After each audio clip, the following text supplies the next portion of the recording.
You don't want to miss a second of tonight's show because not only do we have fish in a bucket, but we also have, well, Meghan Kelly is here. I mean, that is so disgusting.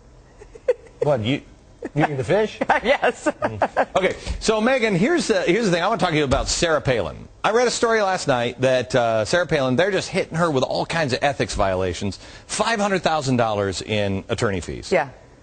I don't think this has anything to do with anything other than they are just terrified of this woman. Not only they hate her, and they're terrified of her. Yeah. The two things are related. You know, they're flip sides of the same coin. Yeah. But there's 10 ethics complaints against her. Nine were filed after the election was over. So after she came to national prominence and went back and tried to do her job as a governor of Alaska, suddenly they're coming out of the woodwork against this woman. As you mentioned, she's run up over $500,000 in legal fees, which I have to tell you is not hard to do when she gets slapped with these. You got to hire a lawyer to defend you. She only makes, right? I am an attorney. I practiced for almost 9 years. She only makes $125,000 a year. And she's got $500,000. She's talking about having to create a legal defense fund just so she can pay the legal bills to defend her on the most ridiculous allegations I've ever heard. May I hang on just before we get to those? America, you think she's going to have a hard time raising that money for legal defense? No. You go ahead and bring it. Bring it on. Not so much. Bring it on.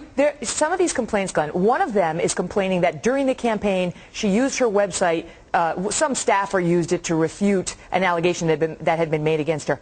That allegation was made in March of 2009 for something that happened back in October of 2008. Just now they're sitting around ginning up new ways to go after her. Doesn't that just show you that they understand? They're not in the dark. They know where America is sitting. They know this woman has captivated a good portion of America because she's real. Yeah. You know, it reminds me of something a very smart man once told me, which is, it's when they're not talking about you that you have to worry.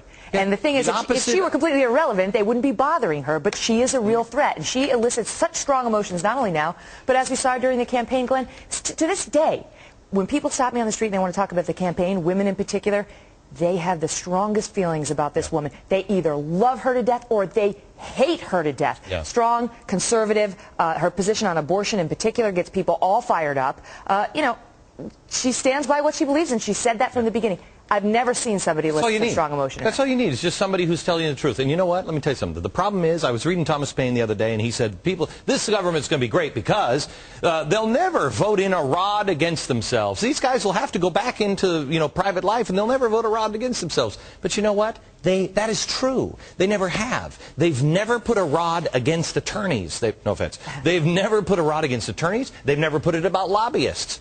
Because that's the game, that's the world they play in. Yeah. We have too many damn attorneys in Washington. This is ridiculous. This goes back to the guy who couldn't have his pants, the $54 million pants. $54 million pants. Yeah. Well, you got to be kidding me. In that case, you can blame the attorney because the guy who filed the lawsuit was himself an attorney. But listen, having practiced law, I can tell you, most lawyers will look at these BS claims and say, not for me, move along. But not everybody. Yeah, now, I'm not saying that all attorneys are bad. I get it. All right, America's Newsroom at 6 a.m. Pacific, 9 a.m. 9 a.m. Eastern Time. It's good times. We will not have any fish or any live animals, live or dead, on the show. We've got them. Oh, is that a PETA thing?